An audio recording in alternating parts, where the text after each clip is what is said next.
ओम नमः शिवाय। जय मात्र नेत्रा। जय जय श्री राम। जय जय श्री राम।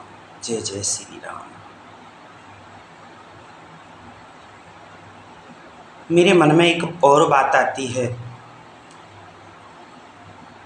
मेरी बात को बड़े ध्यान से सुनना और समझना। अगर मैं गलत बोलता हूँ मुझे खूब गाली दो, मुझे कोई फ़र्क नहीं पड़ता। बस परमात्मा में और किसी धर्म में भेदभाव मत करना।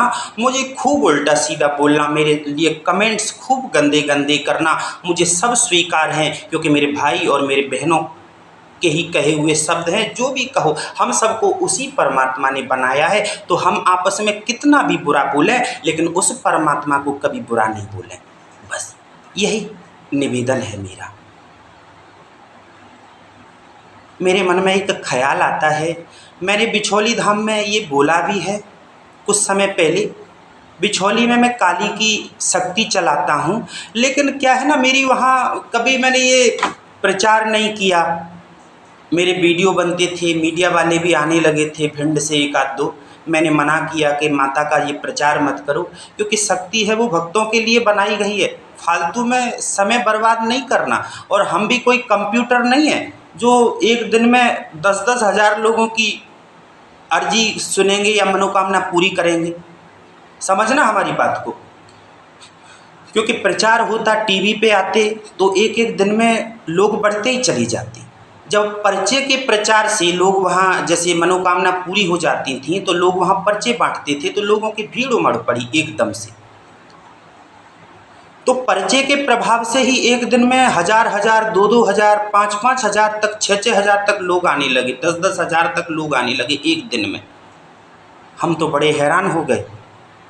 ना माता के लिए समय मिले, ना माता से बात कर पाए। मतलब बात नहीं करती वो मुझसे डायरेक्टली, मैं ये कहूँ कि माता मेरे भीतर आती हैं या मुझसे बात करती हैं, कभी नहीं, बचपन से नहीं आई। पर यही हुआ कि मतलब मैं अपने मन की कहता हूँ उनसे। ऐसा प्रतिदिन होता है मेरे लिए कि मैं 1-2 घंटे का समय निकाल के बेवजह, ऐसा लोगों को लगता है, कभी मैं एकांत में चुपचाप बैठ जाऊं, रोने लगता हूं, तो लोगों को लगता है इनका तो रोज़ का काम है रोने लगे। किसी दिन मैं हंसने लगता हूं, क्योंकि मैं अपनी माता से ऐसी बातें करता हूं। मंदिर में हूं तो मंदिर में कर लेता हूं, घर पे हूं तो घर पे कर लेता हूं, बाहर हूं तो बाहर कर लेता हूं, समय देता हूं। तो बातें करने लगूं जैसे कुछ भी, तो ये समय नहीं मुझे मिल पा रहा। भीड़ इतनी बढ़ गई कि सवेरे 6 बजे से मुझे गद्दी पे चढ़ना पड़ता था और शाम के 6 बज जाते थे। ना खड़े हो रहे हैं, ना जल पी रहे हैं, कुछ भी नहीं, ऐसे ही लगे हैं। लोग आते जा रहे हैं, सबके बारे में बस माता से प्रार्थना करते जा रहे हैं। कोई कह रहा है मेरा भाई 7 साल से खोया हुआ है, मिल जाए। ठीक है, मिल जाएगा, माता ने जैसा संकेत दिया। मैंने कहा जयपुर में मिल जाएगा, और भगवती ने ऐसी लाज बताई, वो जयपुर में ही मिला। क्योंकि भगवती ने तो कहा, प्रेरणा तो वही दे रही है, वहाँ सच्ची भगवती बैठी है। कलयुग में हर मंदिर में भगवान ही बैठा है, लेकिन हम कहते नहीं हैं, उससे कहना नहीं चाहते। दान पात्र भरने लगे। एक दिन में बिछौली धाम पे 20-20 हज़ार रुपये, 50-50 हज़ार रुपये आने लगे। अब मुझे गलत लगा ये कहीं ना कहीं। मैंने कहा ये तो गलत होने लगा, क्योंकि जहाँ पैसा और ये सब चढ़ रहा है वहाँ परमात्मा नहीं रुकेगा। परमात्मा ये सब नहीं करेगा, और ना परमात्मा पैसा मांगेगा, ना मांगता है।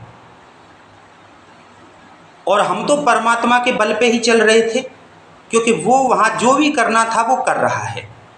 किसी के माध्यम से कर रहा है या कैसे भी कर रहा है, इससे मुझे कोई लेना देना ही नहीं था। बस मेरे मुख से जो बात वहाँ मैया बुलवा देती थी और जो उचित होती थी तो वो हो जाती थी। अब जैसे बहुत से आते थे, हमारे भाई का बुरा करवा दो महाराज जी, ऐसा कर दो भैया, हमें ये सब नहीं आता, ये तंत्र विद्याएं हमें नहीं आती, कोई मंत्र भी नहीं आता। यहाँ तो बस भगवती बैठी है, उसके आसार पे हम दुआ दे रहे हैं, वही दुआ दे रही है आपको। हमें तो माध्यम बनाया हुआ है, या कुछ भी समझ लो, हम तो उसके चरणों के भक्त हैं। आप सबकी तरह आप भी हमारे बराबर हो, हमसे बड़े भी हो।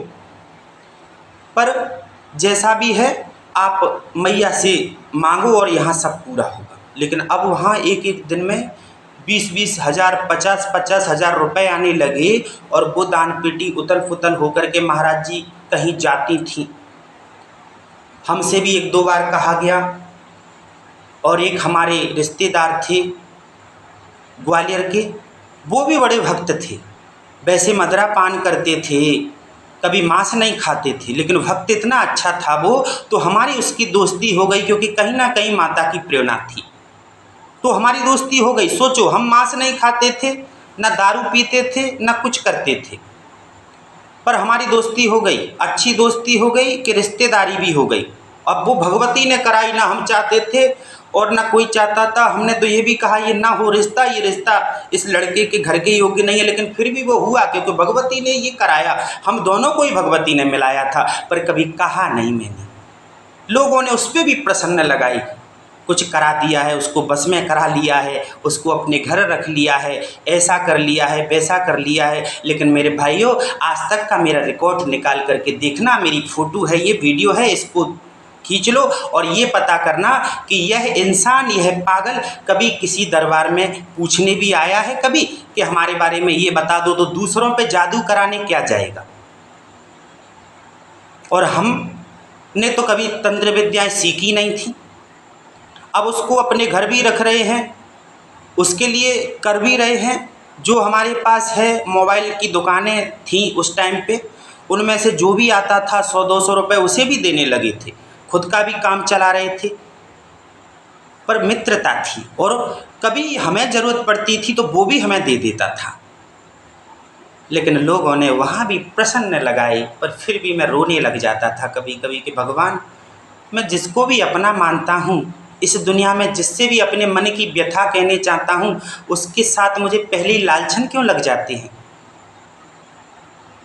तब भगवान यही कहता था कि समय आएगा, ये घोर कलयुग है, समय आएगा और जब सब समझ जाएंगे कि तुम निस्वार्थ हो, कोई स्वार्थ नहीं है तुम्हारा।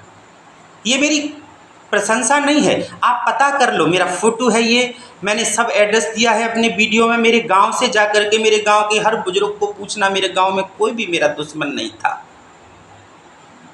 जहाँ से हमारे पिताजी की और इनकी ये सरपंची के चक्कर में लड़ाई चलती थी, मैं वहाँ भी छुप छुप के जाता था भजन में, और मार खाता था घर में कभी कभी, वहाँ गया, वहाँ क्यों गया। आज कह रहा हूँ ये बात, अब कभी कही नहीं किसी से। भजन के लिए रात को छत से कूदता था, 2-2 बजे छत से कूद जाता था, कभी पैर में चोट आ जाती थी, कभी हाथ में चोट आ जाती थी। ये भक्ति आजकल की नहीं थी। 4-5वीं क्लास में जब मैंने होश संभाला, समझदार 4-5वीं क्लास में ही हुआ, तब से मैंने यही राधे गोविंद हरे कृष्णा, मेरी टीम बन गई थी पूरी भजन के लिए। और रोज़ मार खाते थे हम, रोज़ मार खाते थे, पर तब भी भगवान को तब से नहीं छोड़ा, तो अब क्या छोड़ेंगे। कितनी भी निंदा हो जाए, कितनी भी हंसी हो जाए, कितनी भी बेइज्जती हो जाए, मैं तो बस नरसी के समान बैठा हूँ। मुझे कुछ नहीं पता। परमात्मा, तूने ये शिक्षा मुझे आज से नहीं दी। मैंने इस शिक्षा के माध्यम से कभी कमाई नहीं की। कमाई की होती तो आज बिल्डिंगें और गाड़ियाँ खड़ी होती मेरे दरवाजे पे। और वो जो धन चढ़ता था मंदिर पे, उसको भी मैंने ही बंद कराया, बिल्कुल बोल बोल करके कि यहाँ दान देने की ज़रूरत नहीं है, यहाँ दान पेटी में एक भी पैसा डालने की ज़रूरत नहीं है, क्योंकि यहाँ तो माता आपके दुख दूर करने को बैठी है, उल्टा आपको दुख देने को नहीं बैठी, जो आप कर्जा निकाल निकाल करके यहाँ दान करो। तो मेरे भाइयों, इतना ही हम कहेंगे, ज़्यादा कुछ नहीं कहेंगे। कहने को बहुत कुछ है, धीरे धीरे समय आने पे सब कहेंगे, सब बताएंगे। बहुत सी बातें हैं मेरे बचपन से जुड़े, मेरे जीवन से जुड़े, लेकिन मेरी भक्ति अटल है भगवान के प्रति। बस यही मेरे पास सबूत है। इसका सबूत आप जैसे भी चाहो वो ले सकते हो। मुझसे आकर के मेरे प्राण भी कभी मांग के एक बार देख लेना, महाराज जी बोल के या भाई बोल के या सोनू बोल के, कुछ भी बोल के, मैं वो भी दे दूँगा। मेरे पास 100, 200, 500, 1000, 2000, 10,000 भी होते हैं ना। और कोई भी मित्र ने एक बार ये बोल दिया ना कि वो बेशक गलत काम में लगाने को ले जा रहा है, लेकिन उससे ने मुझसे कभी झूठ भी एक बार बोल दिया ना कि सोनू मुझे इतने पैसे चाहिए, और वो पैसे मेरे खुद की ज़रूरत के लिए बेशक रखे हैं, उन पैसे से मेरा घर चलने वाला है, लेकिन फिर भी वो मैं पैसे अपने मित्र को दे देता हूँ। शुरू से मेरी आदत है, लेकिन फिर भी मेरी भगवती मेरा काम चलाती है। मैं बस उसके माध्यम से अपने मित्रों का, इस दुनिया का काम चलाता हूँ और चलाना चाहता हूँ। बस यही चाहता हूँ कि हे परमात्मा मुझे इतना देता रहे, एक दो भूखे का रोज़ भोजन करा दूँ। ज़्यादा सो सामर्थ्य मेरा भी है नहीं है, जब तुम्हारी कृपा से हो जाएगा तो वो भी करने लगेंगे। जितने भी दुनिया में भूखे हैं सबको भोजन कराने लगेंगे। और हम आप लोगों से भी यही कहते हैं कि आपके पास अगर है तो आप दिन में एक भूखे को रोज़ भोजन करा दो और अपने माता पिता की सेवा करो। देखो आपके कामों में कभी कोई रुकावट नहीं आएगी, आपके घर में कभी कोई कलेश नहीं आएगा, आपके घर में कभी कोई भूत ब्याधा नहीं आएगी, कुछ नहीं आएगा। सारे दोष, सारे ये फल, सारी परेशानी ये कर्म के ऊपर है, बाकी और कुछ नहीं। हमारे मंदिर पे सभी धर्म के लोग आते हैं, मेरे गांव से मुस्लिम भी जुड़े हैं। तो परमात्मा ने तो सदैव यही सिखाया है ना कि मैंने तो पूरी दुनिया को बनाया। परमात्मा ने कभी कहा कि मैंने मुसलमान को नहीं बनाया या मैंने ईसाई को नहीं बनाया। जो भी जितने भी समाज हैं, हिंदू, मुस्लिम, सिख, ईसाई, परमात्मा ने कभी किसी ग्रंथ में ऐसा उच्चारण लिखा है कि मतलब मैंने मुसलमानों को नहीं बनाया है, या मुसलमान के किसी ग्रंथ में लिखा है कि मैंने हिंदू को नहीं बनाया है? बताओ। कुरान पढ़ लो या रामायण पढ़ लो, दोनों में लिखा धर्म ही है। अब उन्होंने अपने धर्म को कुरान का माध्यम बनाया है, तब भी वो धर्म से जुड़े तो हैं, किसी भी नज़रिया से जुड़े। हम लोगों में लड़ाई किस चीज़ की है? अब इसको राजनीति में मत ले जाना, बस ये तो विज्ञान या मेरे ज्ञान ने या मेरी माता ने मेरे मन में प्रेरणा दी है, इसलिए मैं बोला हूँ। नहीं तो आज तक कोई मंच पे बोला ही नहीं, ना मैं बोलने के लायक हूँ और ना मैं कभी बोलूँगा। मौका मिलेगा तब भी नहीं बोलूँगा, कितना भी ट्राई कर लो। ये भी दावा है, कोई अगर मुझसे ये कहे ना कि तुम मंच पे बोलने लगो या किसी पार्टी में आ जाओ, नहीं, केवल बस भिखारी बन के जीना चाहता हूँ। और इस भिखारीपन में बस दाग मत लगाओ, मुझे बेदाग बने रहने दो, यही मांग करता हूँ। हम बस यही कह रहे हैं कि किसी भी धर्म में नहीं लिखा कि मैंने मुस्लिम नहीं बनाया, या मैंने ईसाई नहीं बनाया, या मैंने ये नहीं बनाया। अब लोगों को जिस भगवान को, जितने भी रूपों को पूजना है, जिसको जैसे पूजना है पूजने दो, हम उन पर टिप्पणी क्यों लगाएं? हम खुद का कर्म बस देखें कि हम अपने ईश्वर को अपनी ईमानदारी से पूज रहे हैं या नहीं। दूसरों पे निगाह देने से कुछ नहीं होगा, धर्म नहीं मिलेगा, ना बड़े बनोगे, ना विद्वान बनोगे। सिखाओ तो बस दूसरों को यही सिखाओ कि तुम सब बस माता पिता की सेवा करो, परमात्मा का ध्यान लगाओ और सच्चे ईमानदार रहो। कभी झूठ मत बोलो, किसी का बुरा मत करो, बुरा मत सोचो, बुरा मत देखो, भूखों की मदद करो, गरीबों की मदद करो, यह करो, यही सिखाओ। तो अब मैं एक छोटी सी बात यही कहूँगा, हमारे यहाँ एक यही बात चली आती है कि हिंदू संत है। मैं सारे संतों की बात नहीं कर रहा हूँ, जैसे कोई भी ऐसा कहता है, संत तो नहीं कहते, मुझे मालूम है, संत कभी ऐसा नहीं कहता, मैंने आज तक सुना ही नहीं संत के मुँह से।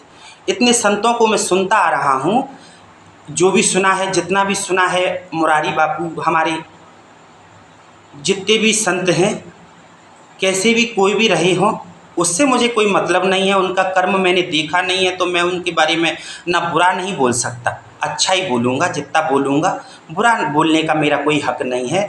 तो कभी किसी संत ने ये कहा कि मुसलमानों को मैंने नहीं बनाया, या मुसलमान मंदिर में नहीं आ सकता, या मुसलमान का जो धर्म है वो बुरा है और हिंदू का धर्म है वो अच्छा है, या मुसलमान जो ज्ञानी विद्वानी होगा ना, वो भी कभी ये नहीं कहेगा कि हिंदू का ये धर्म बुरा है, और ना कहता है।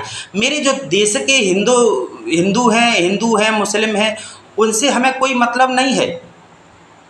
हमें बस ये है कि हम इंसान हैं, महान हैं, हम में इंसानियत है।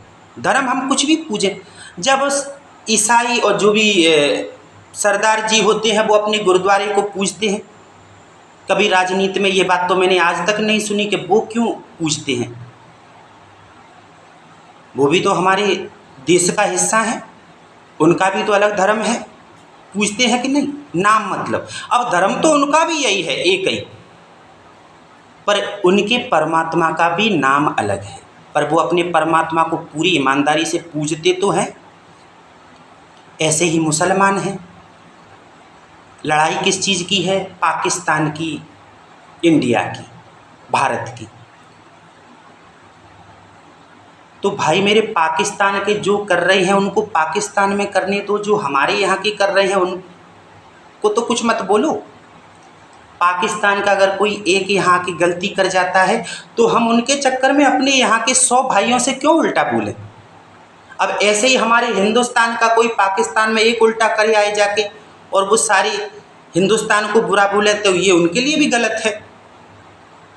इसमें हम कोई विरोधी नहीं है, कोई आतंकवादी नहीं है, ये तो ज्ञान बोल रहा है मेरा बस।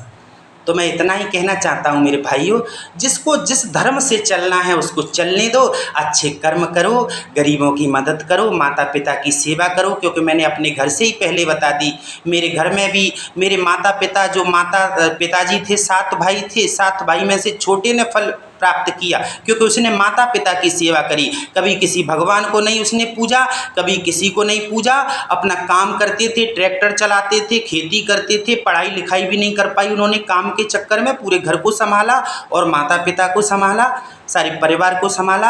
आज भी सबको वो संभाल रहे हैं, जितने उन लोगों में सम्मिलित हैं उन सबको आज भी संभाल रहे हैं, इज्जत से, मान मर्यादा से, पैसों से, रोजगार से, धंधे बिजनेस से, जो भी है।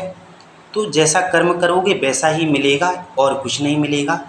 बाकी एक ही प्रचार कर रहे हैं कि ये अष्टमी आ रही है, महाअष्टमी, इसको आप ज़रूर आओ। माता के छोटे मोटे जो भी चमत्कार माता दिखाना चाहेगी, हम नहीं कह रहे, माता ज़रूर दिखाती है हर बार। वहाँ एक ना एक ऐसा चमत्कार, माता ने बहुत सारे चमत्कार दिखाए हैं। सेव फल से माता ने कोख धारण कराई है, ये कोई नाटक नौटंकी नहीं है, इनके पूरे सबूत हैं। और कहीं से कहीं हमारा कोई हाथ नहीं है इन चीज़ों में कि हमने किसी को सिखा के बुलवाया हो या कुछ भी हो। ऐसा अगर लोगों के मन में आजकल आ जाता है कि वो सिखा के करा दिया होगा, ऐसा कुछ नहीं। आप पूरी इंक्वायरी करना, जब तक आप संतुष्ट ना हो जाना तब तक इस बात पे भरोसा मत करना, मेरे एक एक शब्द पे।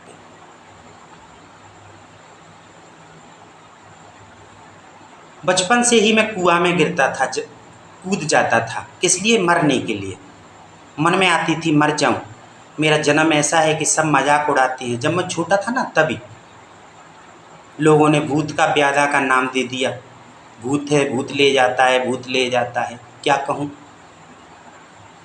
लेकिन माता आती थी, गोद में लेती थी। एक बार मैं कुएं में गया, 60 हाथ गहरा पानी था, कुएं में चला गया और नीचे गिर गया, लेकिन मेरी माता ने मुझे ऐसा लिया, किसी को दिखी नहीं, मुझे एहसास हुआ, मुझे दिखी मेरी माँ पहली बार जीवन में, गोद में ले लिया और मुझे डूबने नहीं दिया। जो मेरा कमर से नीचे का धड़ है उतना उतना पानी में था और ऊपर का जो था वो पूरा सूखा था, पानी का एक छींटा तक नहीं था।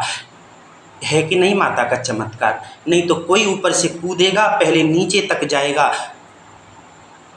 जो जल भरा रहता है उसके तल तक जाता है, लेकिन मैं उसमें माता ने बीच में ही गोद में ले लिया। फिर मैं माता से कहता था कि बस मुझे क्यों बचा लिया, तब वो यही कहती थी, कितनी भी हंसी हो जाएंगी, कितनी भी निंदा हो जाएगी, पर तुझे कुछ सोए हुए लोगों को जगाना है। तो बस अब शायद वो धीरे धीरे समय आ रहा है।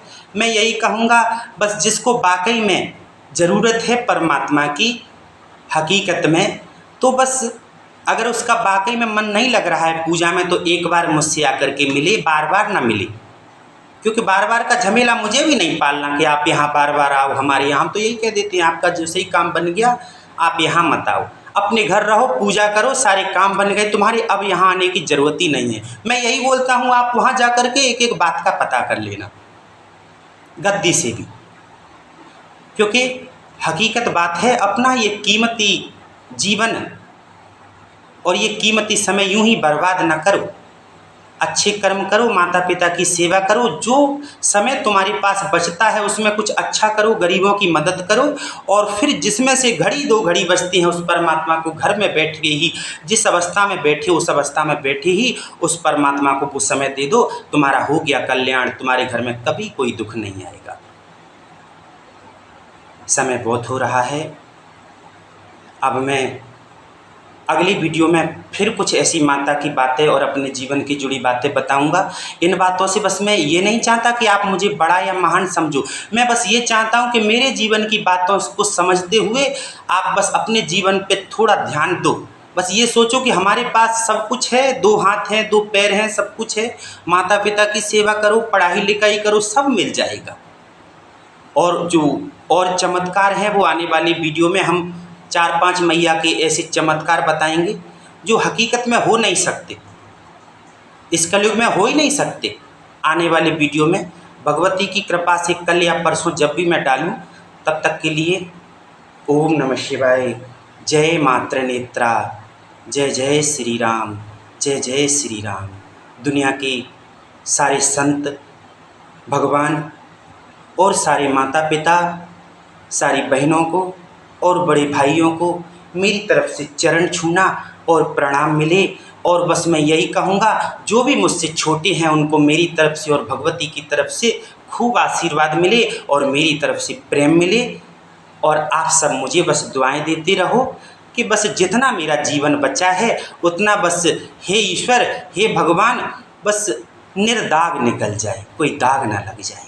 बस भूखा रह लूँ, प्यासा रह लूँ, वो कुछ भी हो जाए, बेइज्जती हो जाए, वो कुछ भी हो जाए, बस कोई दाग ऐसा ना लग जाए कि बस सामाजिक दाग ना लग जाए।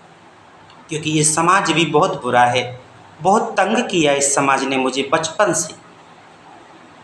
तो मैं नहीं चाहता कि ये समाज मुझे फिर से तंग करे। जय माता दी। आप सभी को माता का ढेर सारा आशीर्वाद मिले, रोज का आशीर्वाद मिले। और मैं यही कामना करूँगा सबके लिए कि आप सब लोग भगवान से, परमात्मा से सच्चे मन से जुड़ें, सच्ची आस्था से जुड़ें, आपके सारे काम बन जाएं। जय जय श्री राम।